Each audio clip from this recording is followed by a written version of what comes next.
अस्सलाम वालेकुम students, welcome in my YouTube channel study with फिदा हुसैन। इससे पहले हमने जो कॉन्सेप्ट पढ़ा था वो था मोल का और एवोगैड्रोस नंबर का।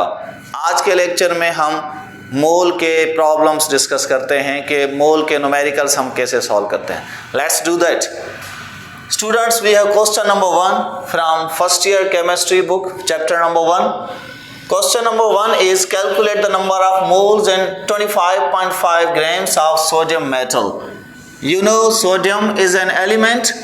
इसके हमें 25.5 grams मिले हुए हैं, हमसे इसके मोल पूछे जा रहे हैं। How many moles are there? सबसे पहले हम डेटा बनाएंगे। ये आपको मैं एग्जामिनेशन का पैटर्न बता रहा हूँ कि आप बोर्ड के एग्जाम में जब ये प्रॉब्लम करेंगे तो आप इस तरीके से उसको तरतीब दें। आप क्वेश्चन नंबर बेशक लिखें, क्वेश्चन पूरा भले ना ही लिखें आप। उसके बाद आप आंसर में पहले डेटा लिखेंगे। नंबर ऑफ मोल्स आपसे पूछे जा रहे हैं, नंबर ऑफ मोल को हम स्मॉल एन से शो करते हैं, ठीक है। उसके बाद मास आपको गिवन है, आप इसको मास इन ग्राम लिख सकते हैं। Mass is equal to M, small M से इसको शो करते हैं। 25.5 ग्राम हमें गिवन है। एंड मोलर मास आपसे पूछा जा रहा है। मोलर मास ऑफ सोडियम, ये कांस्टेंट है, आपको पता है। कैपिटल एम से इसको हम शो करते हैं। 23 ग्राम्स पर मोल जो है ना, ये सोडियम का मोलर मास है। सॉल्यूशन में आते हैं। सबसे पहले आप फार्मूला लिखेंगे कि हम इस सवाल को, इस क्वेश्चन को हम हल कर रहे हैं, इसका फार्मूला क्या है। Number of mole is equal to mass in gram upon molar mass. ये आपका मोल का फार्मूला है, ठीक है। तो इसको आप शॉर्ट फॉर्म में लिख सकते हैं। Number of mole is equal to M, small M mass in gram को जाहिर करता है और मोलर मास को हम कैपिटल एम से जाहिर करते हैं, ठीक है। तो number of mole is equal to, mass कितना मिला है हमें, 25.5 ग्राम। 25 इधर यूनिट लिखने की कोई ज़रूरत नहीं है।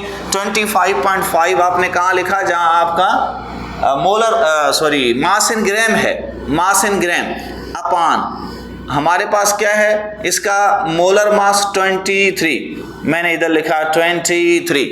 तो सिंपली आपको मोल मिलेंगे इसके।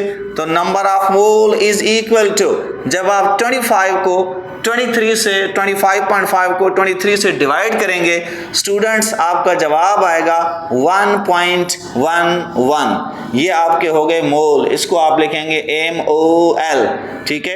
तो ये हमारे इस पहले क्वेश्चन का आंसर है। इधर आप लिखेंगे रिजल्ट, ये आपका आ गया रिजल्ट। तो स्टूडेंट सिंपली हमने क्या किया, हमने जस्ट डेटा लिखा, फार्मूला के बाद हमने वैल्यूज पुट किए और हमें इसका रिजल्ट मिला। तो ये हमारा रहा पहला क्वेश्चन आज के लेक्चर का। ओके स्टूडेंट्स, अब आते हैं हम क्वेश्चन नंबर 2 पे। Here we have been given number of moles. Calculate the mass of 3.25 moles of water. ये कह रहा है कि हमें मोल गिवन है, इसका मास कितना होगा। आपको 3.25 मोल्स ऑफ वाटर गिवन है, आपसे उस वाटर का मास पूछा जा रहा है। सेम पैटर्न है।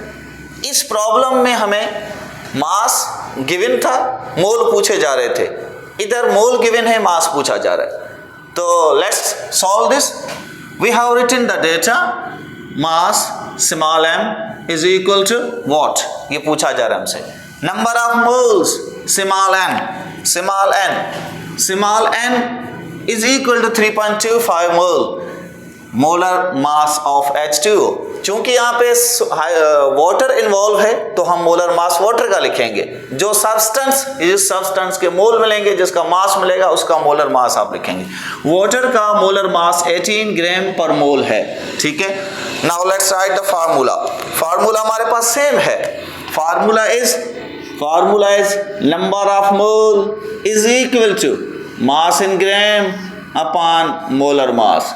ये फार्मूला एक बहुत इंपॉर्टेंट फार्मूला है स्टूडेंट्स। आपको ये फार्मूला ज़हन नशीन हो ताकि आप MCQs कर सकें, आप अपने एग्जामिनेशन के प्रॉब्लम्स आसानी से कर सकें। ये ना सिर्फ ये 9th से लेकर इंटर तक ये फार्मूला इस्तेमाल होता है, ठीक है।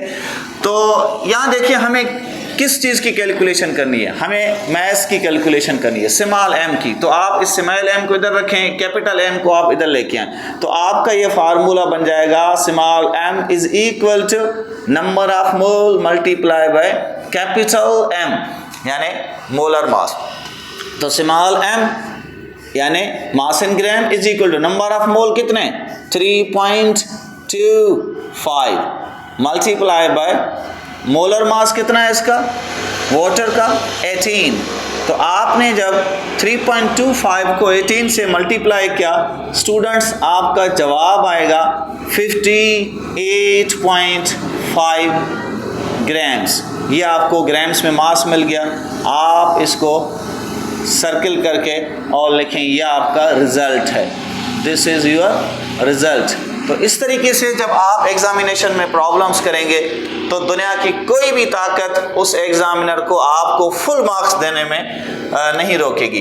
तो ये पैटर्न होना चाहिए आपके पास। अगर आपको नंबर ऑफ मोल्स गिवन है, आप मास कैसे कैलकुलेट करते हैं, सिंपल इस फार्मूला से। तो ये हमारी दूसरी प्रॉब्लम हो गई।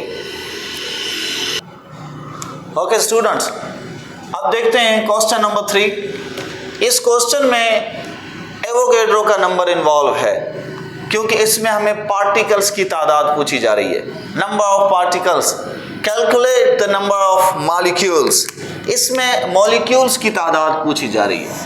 How many molecules are there in 610 grams of benzoic acid. Benzoic acid एक ऑर्गेनिक कंपाउंड है, एरोमेटिक कंपाउंड है, C7H6O2 इसका फार्मूला है। और मैंने यहाँ पे स्ट्रक्चर भी बनाया, बेंजीन रिंग, ऊपर carbon, double bonded with O and OH, carboxylic acid का फंक्शनल ग्रुप लगा। बहरहाल इस क्वेश्चन में कोई स्ट्रक्चर का काम तो नहीं है, आपको मॉलिक्यूलर फार्मूला चाहिए, लेकिन ये आपके मालूमात के लिए मैंने स्ट्रक्चर बना दिया। क्या पूछ रहा है हमसे, calculate the number of molecules, लेकिन मैंने लिखा है नंबर ऑफ मॉलिक्यूल्स मालूम करने के लिए आपको नंबर ऑफ मोल्स भी चाहिए, नंबर ऑफ मोल्स आपको चाहिए। एंड देन मास आपको जो गिवन है 610 grams. Molar mass of C7H6O2 यानी बेंजोइक एसिड का जो मोलर मास है 122 ग्राम से। ये कैसे है स्टूडेंट देखें, C7H6O2, कार्बन का atomic mass 12 multiply by 7 plus hydrogen का atomic mass 1 multiply by 6 plus oxygen का atomic mass 16 multiply by 2, 12 multiply by 7 is equal to 84। तो 2 6 एंड 4 8 एंड 4 10 12 4 and 8 12 122। तो 122 ग्राम हमारे पास ये इस तरह आता है। 122 ग्राम जो है ना इसका मोलर मास है। नंबर ऑफ मॉलिक्यूल्स, असल जो क्वेश्चन है वो हमसे नंबर ऑफ मॉलिक्यूल्स पूछ रहा है, ठीक है। How many molecules are there. अब स्टूडेंट सबसे पहले हम निकालेंगे नंबर ऑफ मोल्स। अगर इसको ना हम मिक्स करके बनाएं, मतलब निकाले मॉलिक्यूल्स, तो भी हम निकाल सकते हैं, लेकिन स्टूडेंट्स के लिए थोड़ा आसान रहता है तो मैं इसको दोनों तरीके आपको समझा रहा हूँ। नंबर ऑफ मोल्स आप कैसे मालूम करेंगे, मास इन ग्राम आपके पास क्या 610 डिवाइडेड बाय मोलर मास आपका है 122, ठीक है। तो इधर 610 को आप 122 से डिवाइड करेंगे, आपका जवाब आएगा 5 मोल। इसका मतलब है आपके पास बेंजोइक एसिड के 5 मोल हैं। You have 5 moles of benzoic acid. Now you are going to calculate number of molecules.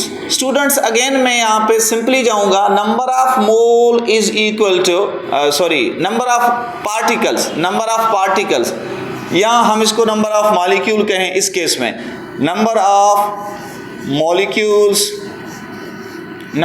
Molecules is equal to number of mole multiply by Avogadro का नंबर। ये इसका वेरी सिंपल फार्मूला। आपको जब भी particles की तादाद मालूम करनी हो तो आप नंबर ऑफ मोल को मल्टीप्लाई करेंगे एवोगैड्रो के नंबर से। अब नंबर ऑफ मोल हमारे पास मौजूद हैं, एवोगैड्रो का नंबर एक कांस्टेंट है, तो हम लिखेंगे number of molecules number of molecules is equal to 5, यानी मोल 5 है, मल्टीप्लाई बाय 6.02 इंटू 10 पावर 23।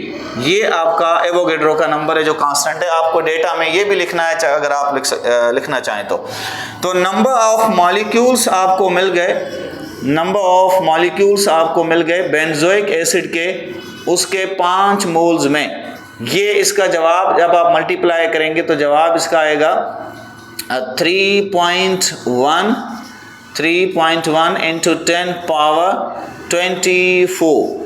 ये क्या है? मॉलिक्यूल्स हैं। These are molecules. तो स्टूडेंट्स ये आपका जो है ना वो रिजल्ट है इस क्वेश्चन का। आपने मालूम किए मॉलिक्यूल्स की तादाद 3.1 इंटू 10 पावर है। ठीक है, तो इस तरीके से हमने गिवन मास से मॉलिक्यूल्स की तादाद जो है वो मालूम की। पहले हमने बीच में मोल निकाले। अगर हम मोल ना निकालते तो हम क्या करते? तो इसका जस्ट इतना था कि आप ये तरीका लिखते। देखिए यहाँ पे मैं क्या लिख रहा हूँ, number of molecule is equal to number of mole into Avogadro का नंबर। तो यहाँ आप लिखते नंबर ऑफ मॉलिक्यूल्स, मैं शॉर्ट में लिख रहा हूँ थोड़ा, number of molecule is equal to number of mole की जगह पे आप क्या लिख सकते हैं? Capital M upon small m upon capital M, ठीक है, मल्टीप्लाई बाय एवोगेड्रो का नंबर। तो एक ही फार्मूला से भी आप मालूम कर सकते हैं। आपकी मर्जी है, दोनों तरीकों से एग्जामिनर आपको मार्क देगा। आप पहले मोल निकालें फिर मॉलिक्यूल निकालें, या आप एक ही वक्त में number of molecules is equal to आप यहाँ पे 610 पुट करें, यहाँ पे आप 122 पुट करें, यहाँ पे आप एवोगेड्रो का नंबर पुट करें, इसको इससे डिवाइड करें, फिर इससे मल्टीप्लाई करें, तो आपका जवाब फिर भी सेम आएगा। ठीक है, okay students, question number 4, calculate the mass of 4.39 into 10 power 24 atoms। अब ये देखिए हमें इस वक्त जो है ना वो पार्टिकल्स की तादाद गिवन है। we have been given the number of particles and we are asked the mass, के मास इसका कितना होगा। गोल्ड सोना जिसका जो मोलर मास है, मोलर मास 197 ग्राम पर मोल है। पूछ रहा है कि अगर हमारे पास गोल्ड के 4.39 इंटू 10 पावर 24 एटम्स होंगे, बताओ इसका मास कितना होगा। Mass is equal to what पूछा जा रहा है। Number of atoms 4.39 into 10 power 24 atoms. Molar mass of gold it is also given 197 gram per mole. Formula में सबसे पहले ओरिजिनल वाला फार्मूला लिखेंगे, मतलब जहां से हमें आसान लगेगा हम वहां से स्टार्ट करेंगे, ऐसा ना हो कि हम फार्मूला में कोई गलती करें। नंबर ऑफ एटम्स, इधर मैंने क्या लिखा था, नंबर ऑफ मॉलिक्यूल्स, ठीक है, इधर मैं लिख रहा हूं नंबर ऑफ एटम्स, क्योंकि हमें एटम्स गिवन है। Number of atom is equal to number of mole multiply by Avogadro का नंबर। हमने नंबर ऑफ मोल की वैल्यू पुट की, small m upon capital M, mass upon molar mass. अब हमें चाहिए ये, वी रिक्वायर मास। बाकी 3 चीजें गिवन है, नंबर ऑफ एटम्स गिवन है, मोलर मास गिवन है, एवोगेड्रो के नंबर का पता है हमें। आप इधर डेटा में लिख दें एवोगेड्रो का number is equal to 6.02 into 10 power 23, क्या, पर मोल। दिस इज पर मोल, नंबर ऑफ पार्टिकल्स पर मोल। तो जब आप डेटा में लिखते हैं तो इसका यूनिट आप इस तरह लिखें। तो अब हमें देखिए, मैंने इस फार्मूला को थोड़ा आगे, मतलब कैपिटल M इधर डिवाइड कर रहा है, मैं इसको इधर शिफ्ट किया मैंने, तो ये मल्टीप्लाई कर रहा है, capital M multiply number of atoms, उधर बाकी हमारे पास बचा स्मॉल m और एवोगेड्रो का नंबर। तो मुझे स्मॉल m चाहिए, स्मॉल m को इधर रखा, एवोगेड्रो को इसके नंबर को भी मैंने इधर शिफ्ट किया, तो ये इधर आके डिवाइड करेगा। तो आपके पास इधर क्या क्या बचा, आपके पास बचा capital M multiply number of atoms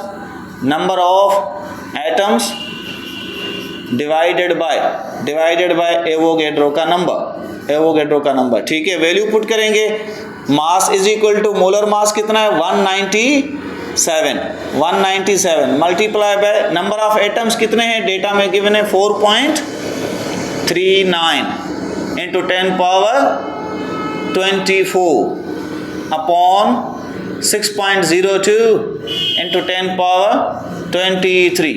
इसको हम स्टूडेंट्स कैलकुलेटर से करेंगे। एग्जाम में आपको कैलकुलेटर अलाउ है। हम सबसे पहले लिखेंगे 197 multiply by 4.39 exponent 24 is equal to क्या, इसको डिवाइड करेंगे हम 6.02 एक्सपोनेंट 23 से, तो हमारा जो जवाब आया वो 1.4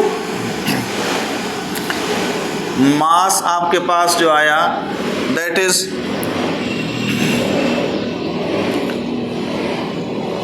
1436 ग्राम्स। 1436 ग्राम्स आपके पास जो है ना वो गोल्ड के हैं। 1436.59 ग्राम्स ये आपका आ गया mass in this number of atoms of gold. तो स्टूडेंट्स यहाँ पे देखें, हमने जो है वो कैलकुलेट किया mass from given atoms of a substance or in this case gold। तो इसका मतलब है आपको किसी भी चीज़ के पार्टिकल्स की तादाद अगर मिले आप उसको मास मालूम कर सकते हैं। यहाँ पे थोड़ा आपको शायद कंफ्यूजन हो कि ये मुश्किल है, लेकिन अगर आप इस तरतीब से चलेंगे, आपने सबसे पहले सिंपल फार्मूला लिखा, फिर आपने नंबर ऑफ मोल्स की जगह पे उसका फार्मूला मतलब मैस अपान कैपिटल एम आपने पुट किया, उसके बाद आपने उस फार्मूला को तरतीब दिया, आपने कैपिटल एम को इधर भेजा, फिर आपको मास चाहिए था, आपने इसकी वैल्यू निकाली, इस तरीके से फार्मूला बना, आपने वैल्यूज पुट किए, आपने कैलकुलेशन की, तो आपको आखिर में आपका रिजल्ट मिला दैट इज 1436.59 ग्राम्स। तो ये रहा आज का हमारा लेक्चर। इसमें हमने टोटल 4 प्रॉब्लम्स किए, 2 हमने नंबर ऑफ मोल्स पे किए और 2 प्रॉब्लम्स हमने एवोगैड्रो के नंबर पे किए, यानी कि पार्टिकल्स जिनमें इन्वॉल्व थे। तो आने वाले लेक्चर्स में मैं आपको मज़ीद टॉपिक्स एक्सप्लेन करूँगा। अल्लाह ताला आप सबको कामयाब करे और राह इल्म में मेरी ये छोटी सी खिदमत अल्लाह ताला कबूल फरमाए। आप मेरा चैनल सब्सक्राइब करें और बेल आइकन को भी प्रेस करें ताकि मेरे नए जो आने वाले लेक्चर्स हैं उनका नोटिफिकेशन आपको मिले। Thank you, wish you luck.